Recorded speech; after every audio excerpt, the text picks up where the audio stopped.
and we are talking Toronto FC. Eighth place Toronto FC, huh? Eighth place Toronto FC. Underperforming or overperforming? They are equally performing where I expected them to be before Lorenzo Insigne showed up. Okay. Honestly, sometimes I forget that he's still coming. No, right? Because his team is so bad. You're like, oh man, they're done. Yeah, I had them sitting ninth in my standings predictions, so they are basically exactly where I thought they'd be. This is where I thought they'd be too, at the midway point or the quarter point. Well, I guess my assumption is that Insigne is not gonna skyrocket them up the league when he comes in. You're a hater. Yeah, that's probably pretty fair. Best player on the team. Feel like this one pretty obvious. Well, maybe not. There's only one answer. Chris Mavinga. Michael Bradley. He's bald. His dad is bald. His bald dad coaches his bald son, Michael Bradley, to the moon. And to the moon, I mean to Qatar. Thank you very much. You think there's ever been a father? My buddies were having a conversation today about who the best midfield trio was, either Modric, Casemiro, Cruz, or Xavi, Iniesta, and Busquets. And with zero hesitation, I go, can I interest any of you in the midfield three of 2004 team? Michael Bradley, Jermaine Jones, and Kyle Beckerman. Yeah, that's probably when they stopped talking to you. Yeah, the conversation ended pretty quick. But it was funny because they were trying to talk about this, and I was like, well, my buddy's a big Barcelona fan. I go, well, let me ask you this. When's the last time any of them scored a goal at the Azteca from 40 yards out? Point proven. Michael Bradley. Point proven. Michael Bradley, clear. No, it's Jesus Jimenez. I mentioned that he was going to be really good at the beginning of the season. I want that put on record because I did say that. And he has 7 goals and 1 assist. He's been absolutely prolific in front of goal. And the only reason that they are where they are because nobody else has really put the ball away.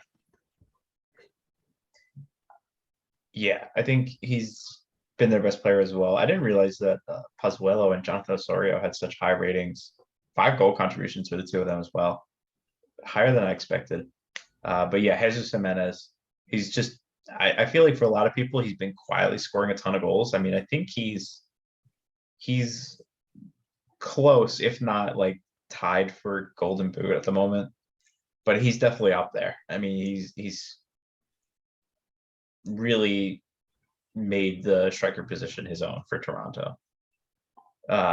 Biggest surprise for you? Well, actually, I'll go first. Speaking of the striker position, my biggest surprise is Iwa Kanoa. He has 16 minutes so far this season. And I'm currently checking to see if he was hurt. Well, yeah, he had a knee injury, right? Yes. Okay. Never mind. I take that back. He was out for most of the season with the injury. I didn't know if he came back earlier.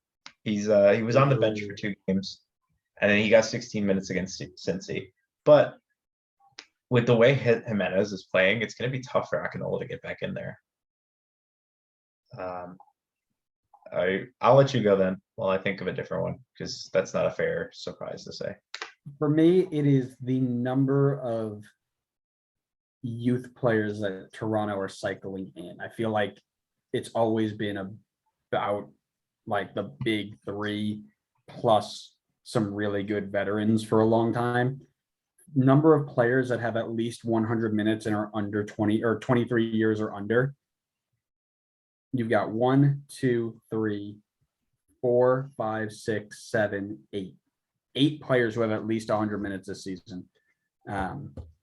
Rotating in all different positions, right? So Luca Petrasso, who we've spoken about, Jacob Schaffelberg, who we've spoken about, Jaden Nelson, Kosi Thompson, Lucas McNaughton, sorry, not Lucas McNaughton, Caden Chung, Shaquille Marshall-Ruddy, Nobel Okello, and DeAndre Kerr all have at least 100 minutes. And then you've also got Jordan Perusa and Ralph Priso who are substitute appearance, and I believe Ralph Priso got hurt earlier in the year. But I mean, I can't remember a time where the majority of the players who have seen time for Toronto are under the age of 23. So that kind of threw me for a loop, if you will. I'm gonna say my biggest surprise is Salcedo. He has not hit the ground No, running. it's to say the least. not. Yeah, it is. He's the 14th highest rated player. Carlos Who are Salcedo. you? Huh? So am I. I mean, I wish I was. I wouldn't be here right now. But yeah, Salcedo, not a great start to the season. Granted, he doesn't have a lot of help around him. I think we kind of expected this somewhat, but I thought he himself would be a better performer. I expected the team to struggle defensively, but he has not helped the cause, that's for sure. Expected more out of someone who came in as like one of the better center backs in the league. Yeah, no, I mean, Huge. listen, when they take the pressure off of him and let Insigne do his job and Belotti, if he comes in, do his job, Salcedo will skyrocket back to where he belongs. We'll be okay.